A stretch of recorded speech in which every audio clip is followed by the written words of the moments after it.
तो गाइस मैं हूं अंकित और आप देख रहे हैं रेसलिंग फैंस नेटवर्क। शुरू करते हैं गाइस अपनी बातों को हम लोग सबसे पहले रोमन रेंस के फादर से। एक बैड न्यूज़ है इनको लेके। अनफॉर्चुनेटली अब रोमन रेंस के फादर सीका इस दुनिया के अंदर नहीं रहे। रोमन रेंस के फादर सीका यानी कि WWE legend Sika, Wild Samoans tag team के one half Afa and Sika वाले सीका अब इस दुनिया के अंदर नहीं है। 79 की एज में इनकी नेचुरल डेथ हुई। रोमन रेंस ने इस चीज़ के ऊपर पब्लिकली रिएक्ट भी करा, ट्वीट करके लिखते हैं Roman, my family and I thank everyone for the outpouring of support in the name of my father Sika Noah, who will forever be remembered as one half of the Wild Samoans tag team. My father had a profound impact on my entire family and we are forever grateful for the foundation he built for us. There's no way to fill the void left by his passing, but my sisters and I will do our best to represent him and his legacy.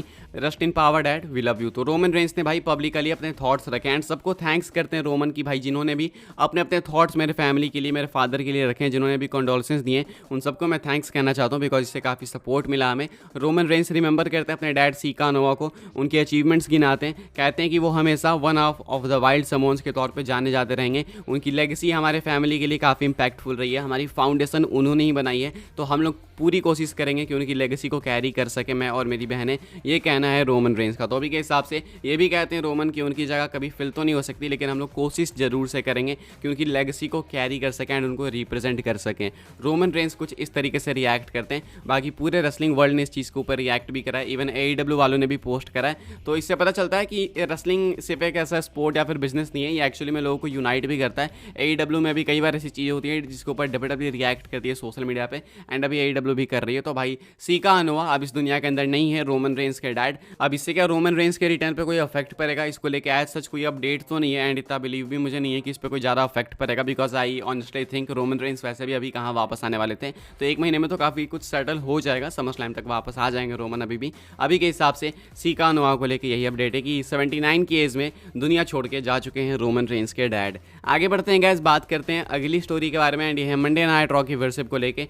Raw की worship आ चुकी निकल के सामने, and देख लेते हैं भाई क्या नंबर्स हैं। एपिसोड कैसा लगा था आपको कमेंट करके बताना। मेरे हिसाब से भी मंडे नाइट रॉ स्मैकडाउन सब कुछ अच्छा ही हो रहा है। आप देख सकते हो कि यहाँ पे पिछले वीक के नंबर्स मैं आपको पहले बताता हूँ। पिछले वीक की वर्शिप अराउंड 1.747 मिलियंस थी, यानी कि लगभग डिसेंट ही थी मंडे नाइट रॉ के हिसाब से, लेकिन इस वीक वर्शिप बढ़ी है, अच्छी वर्शिप बढ़ी है। एंड यहाँ पे इस हफ्ते की वर्शिप है 1.814 मिलियंस, यानी कि प्रॉफिट हुआ है, इंक्रीमेंट आया, अच्छा खासा इंक्रीमेंट आया। तो देख सकते हो आप लोग यहाँ पे Monday night Raw last night pulled in its highest viewership and key demographic 1849 since the Raw after WrestleMania 40। तो यहाँ पे साफ बताया गया कि मंडे नाइट रॉ ने रेसलमेनिया 40 के बाद पहली बार इतना ड्रॉ करा है। इवन की डेमोग्राफिक में भी, की डेमोग्राफिक यानी 18 से 49 की उम्र में देखने वाले लोग जो होते हैं उनकी बात होती है यहाँ पे, तो उसमें भी इन्होंने सबसे ज़्यादा ड्रॉ करा है भाई इस हफ्ते। एंड ओवरऑल वर्शिप के मामले में भी 1.814 मिलियंस इस वीक के एपिसोड के कुछ नंबर्स रहे, जो कि बहुत अच्छे नंबर्स हैं। आगे बढ़ते हैं गैस, बात करते हैं अगले अपडेट के बारे में, जो कि जेकब फाटू को लेकर। जेकब फाटू का इंपैक्टफुल डेब्यू, एक खतरनाक डेब्यू हमें स्मैकडाउन में देखने को मिला, एंड बहुत मजा आया लोगों को देख के। जेकब फाटू बिल्कुल शो के एंड में आते हैं, रिंग के अंदर से निकल के, एंड उसके बाद सब पे अटैक करना चालू कर देते हैं। तो रिंग के अंदर WWE ने उनको कब डाला, कब उनको छुपाया, इसको लेके एक वीडियो क्लिप निकल के सामने आई है। आप लोग देख सकते हो अपने स्क्रीन के ऊपर। ब्रॉक लेसनर गाय को शायद आप जानते होगे, एक सुपर फैन है लेसनर का, उन्होंने ये वीडियो शेयर करी है। एंड यहाँ पे आप साफ साफ देख सकते हो कि WWE किस तरीके से बाकी और पर्सनल्स के साथ, एम्प्लॉयज़ के साथ जेकब फाटू को एक फुल कवर्ड हुडी के साथ भेजती है। जेकब फाटू को आप देख सकते हो बिल्कुल बीच में यहाँ पे जेकब फाटू, एंड ये छुप छुपा कर आ रहे हैं भाई, सर झुका कर की कोई देख ना ले। हालांकि इन्होंने पॉइंट आउट कर लिया, वैसे देख के पता चल जाता है कि कौन आ रहा है कौन नहीं, लेकिन इतने रूमर्स नहीं थे जेकब फाटू के, जिनको पता था उनको पता था। एंड इतने सारे लोगों के बीच में आते हैं जेकब फाटू बिल्कुल छुप के, एंड आगे जाके रिंग में घुस जाते हैं। एंड ये बिल्कुल मेन इवेंट के टाइम होता है, ऐसा नहीं था कि भाई शो स्टार्ट हो गया तभी से, ऐसा नहीं है। बिल्कुल मेन इवेंट के टाइम पे कमर्शियल ब्रेक के दौरान ऐसा कुछ होता है। एंड जेकब फाटू आते हैं इन एम्प्लॉयज़ के साथ में, अंदर घुस जाते हैं, रिंग के अंदर छुप जाते हैं, एंड जब इनका समय आता है तो वहाँ से निकल के फिर अटैक करना चालू कर देते हैं। तो कुछ इस तरीके से भाई WWE ने जेकब फाटू को छुपाया था रिंग के अंदर, एंड एक क्लिप अभी निकल के सामने आई है। सो आई थॉट आपको दिखा देते हैं कि इस तरीके से चीज़ें वर्क करती हैं, इस तरीके से WWE सबसे छुप छुपा कर रिंग के अंदर ले जाती है लोगों को, एंड रिंग के अंदर छुपाती है। अब सोचो भाई इतनी क्राउड के सामने 12-14 हज़ार लोग थे, उनके सामने सब कुछ हुआ, लेकिन कितने लोगों को पता चला, बहुत कम को पता चला। आगे बढ़ते हैं गैस, बात करते हैं हम लोग अपनी अगली अपडेट के बारे में, एंड ये है Liv Morgan plus Cody Rhodes को लेके।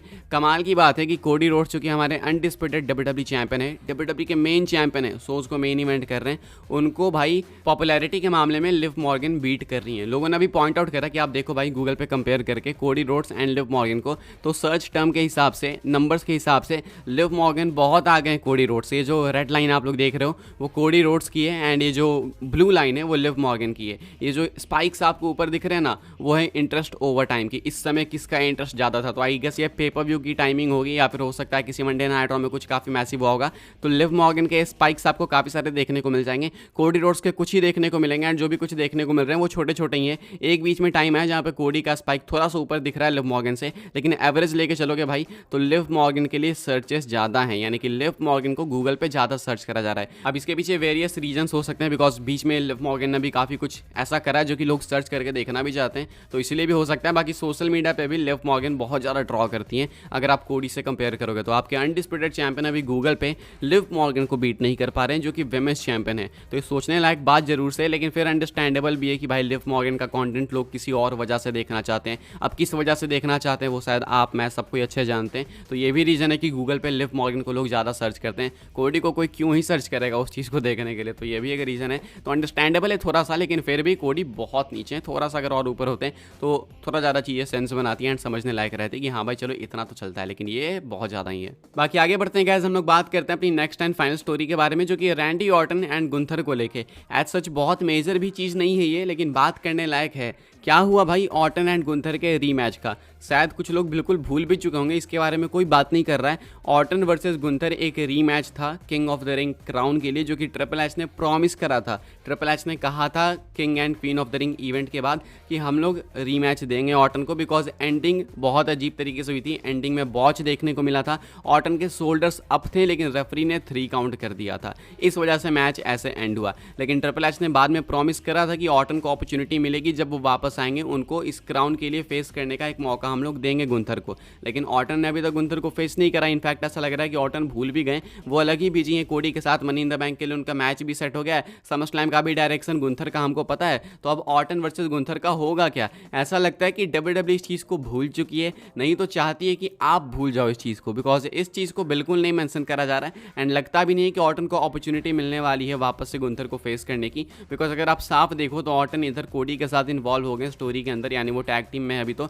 बाद में क्या पता कोडी को मैच के अंदर भी फेस करें। एंड अगर गुंथर को देखोगे तो भाई वो साफ दिख रहा है कि समर स्लैम में टाइटल के लिए चैलेंज करेंगे ही करेंगे। वैसे भी अगर ऑर्टन वर्सेस गुंथर का मैच होता तो उसमें वापस से गुंथर ही जीतते, बिकॉज गुंथर किसी भी तरीके से समर स्लैम में टाइटल के लिए चैलेंज करेंगे तो करेंगे, उसमें कोई डाउट नहीं है। लेकिन एक जो प्रॉमिस ट्रिपल एच ने करा था कि हाँ भाई हम लोग ये मौका देंगे ऑर्टन को, वो प्रॉमिस कहीं ना कहीं भाई अभी झूठा साबित होते हुए दिख रहा है। अभी के हिसाब से ट्रिपल एच ने प्रॉमिस करके भी ऑर्टन वर्सेस गुंथर का मैच नहीं दिया। अब देखो कुछ लोग तो देखना चाहते थे ऑर्टन को एक्चुअली में विनर बनते हुए, लेकिन ऑर्टन विनर बनते नहीं। बट इसके बावजूद कुछ लोग ऐसे भी थे जो कि देखना चाहते थे सिर्फ रेसलिंग के लिए मैच को, मतलब कुछ लोग चाहते थे कि मैच की रेसलिंग हमें देखने को मिले, इसलिए रीमैच कराओ। तो एक प्रॉपर एंडिंग के लिए रीमैच कराना था, लेकिन वो रीमैच हमें देखने को नहीं मिल रहा है। एंड अभी लगता भी नहीं है कि आपको क्राउन के लिए ये रीमैच देखने को मिलेगा, बिकॉज अब टाइम ही काफ़ी कम रह गया है। फिलहाल भाई क्या सोचते हो इसके बारे में कमेंट करके बताना। आई होप सो आपको इस वीडियो से इन्फॉर्मेशन मिली तो वीडियो को लाइक करें, शेयर करें, सब्सक्राइब करें चैनल को, ताकि आने वाले टाइम के अंदर आपको और भी ऐसी डब्ल्यूडब्ल्यूई की न्यूज़, रूमर, अपडेट्स